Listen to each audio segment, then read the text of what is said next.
Greetings!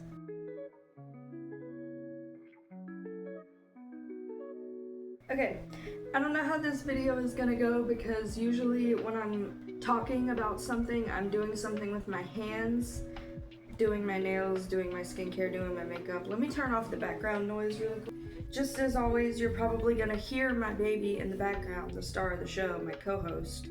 Today is March 4th, 2026.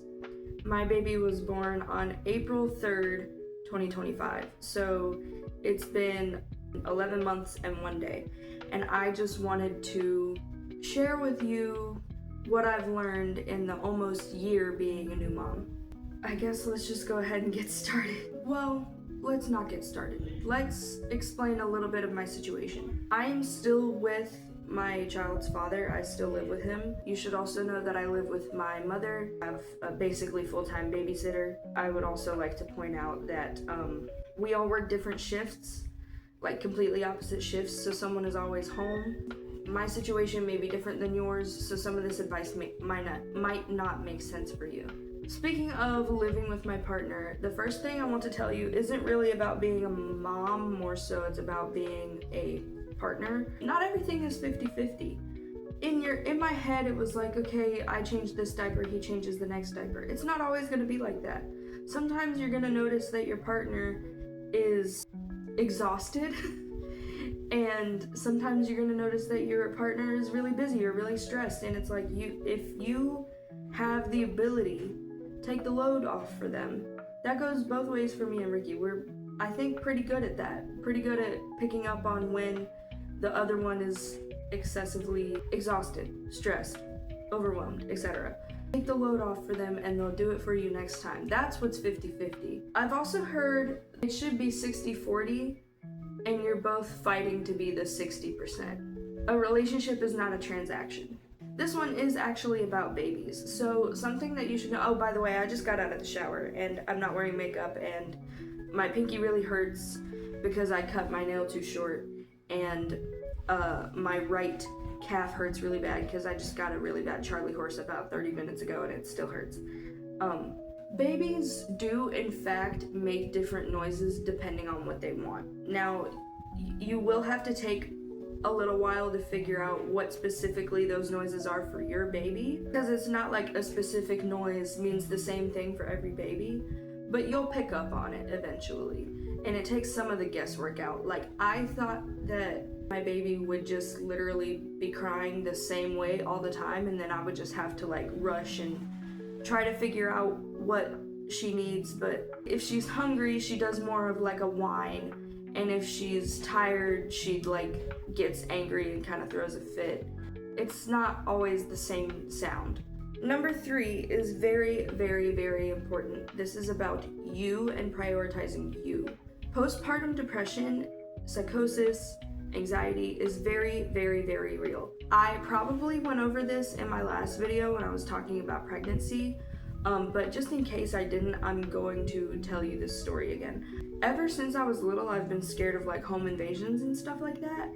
And all of a sudden, after I gave birth, anytime I was at home alone with the baby, I was terrified and fully convinced that there was someone in my house with me, or that, and now I did just move literally right before I gave birth. I moved and then a week later I gave birth. So like, it was new place anxiety too.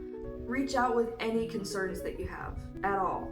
Better safe than sorry, especially if you feel like you want to hurt yourself or the baby. That didn't happen to me, but postpartum depression is very real, and I need you to take your SSRIs. I say this in like literally every video, and I need you to take all of your prescribed meds. That's another thing. Taking your magnesium pills, taking your iron pills, very, very important. You will be miserable if you do not. I had a blood transfusion after I gave birth because I passed a blood clot bigger than my foot, okay? I also just had low iron to begin with and I lost a lot of blood, whatever. I also had preeclampsia. They had to put me on magnesium. When I got home, it's like I'm the worst person in the world about taking medicine. I will forget just about every single day. to take them. Like, I think I haven't taken my medicine today. You need to, because otherwise you're gonna be miserable. I had the world's worst fucking headaches and backaches. Just take the Tylenol, do it. It's fine. No one's gonna judge you. You just went through the worst pain imaginable. Take it. Take the medicine. WIC is not shameful. You do not have to be ashamed for needing resources. That's what they're there for. I personally have WIC. It helps so much. A 20-ounce can, I think it's 20 ounces. No, it's not 20 ounces. How many ounces is it? I don't know. Picture right here. This right here, $20 per can. Do you know how many cans you need a month? About 10, 11, 12. That's already at least 200. That's hundreds of dollars a month. If you meet the requirements, get WIC and don't be ashamed about it. I don't remember who said this, but when juggling life, family, job things, some balls are plastic and can be dropped, and some balls are glass. For example, your baby needs clothing, your baby needs proper clothing, your baby needs a flat place to sleep. What is plastic and can be dropped is having a perfect theme for a nursery, doing the perfect pregnancy announcement, doing the perfect beautiful picture of the like half-baked, I'm 4.5 months pregnant, half-baked. If any of that stresses you out, you don't have to do it. You need to focus on the really important things. I feel like I'm talking like Donald Trump here, with my hands a lot.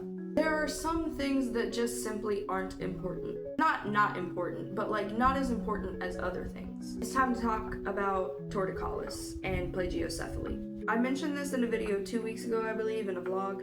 Babies' heads are soft. Their skulls are not hard yet. If you notice that your baby always sleeps with their head turned a certain way, go ahead and take them to the doctor and have them show you what stretches you need to do to loosen up their neck muscles, because if they keep doing that for too long, then they're going to need a helmet to like reshape their head, and it's kind of really annoying to deal with. But if you do have to get a helmet, also don't be ashamed of that, especially if you're a first-time parent. How are you supposed to know that? I'd never heard of plagiocephaly before. Parallelogram head, that's what that means.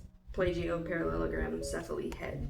Not your fault that they have torticollis, but it's definitely treatable, and you definitely need to go to the doctor as soon as you notice tightness in their neck. You might miss being pregnant. I know I personally miss being pregnant, because even though it was miserable, it's kind of like high school. Like, I was miserable the entire time, but now it's like I'm romanticizing it, and the nostalgia and everything is like clouding my vision. I heard also that apparently your brain hazes your memory of like being pregnant and giving birth so that you're more likely to do it again. I don't know how true that is. You'll miss the newborn stage, even though the newborn stage is really hard on you emotionally, physically, etc. You're probably gonna miss it. The solution is to just have another baby. The next thing that I wrote down, I literally wrote Bluey Cocomelon. Cocomelon is very overstimulating. Bluey is much more like chill and like less colors, less bullshit happening on screen. It's just better.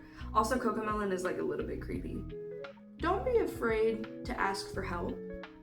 I feel like for months I was so upset that I kept having to ask my mother to do certain things for me, to change the baby's diaper real quick while I'm doing something else in the house, to feed her really quick while I'm doing the laundry, that kind of thing.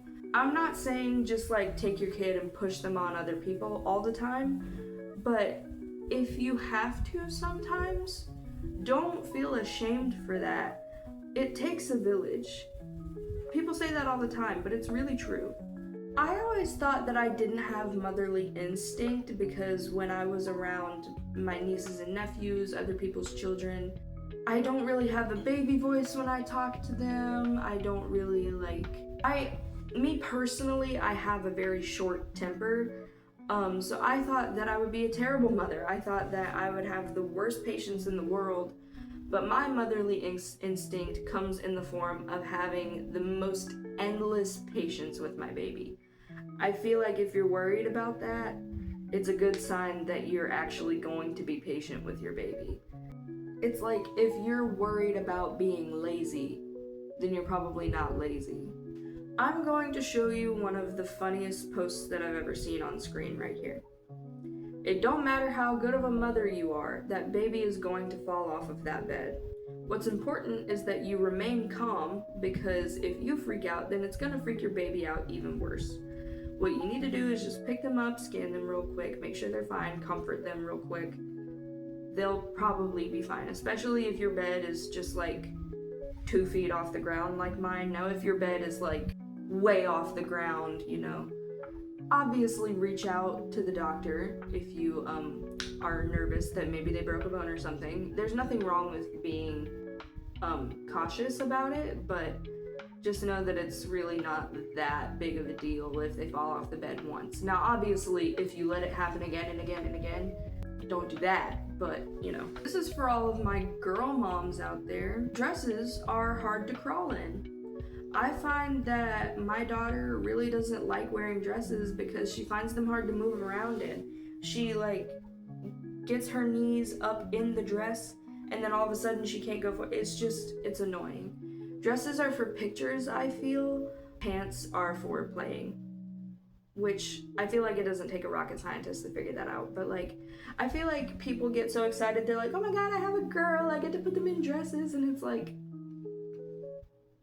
very seldom do I ever put that girl in a dress. This is something from my mother. I need you to listen very closely because I wholeheartedly believe in this. You are not going to spoil your baby.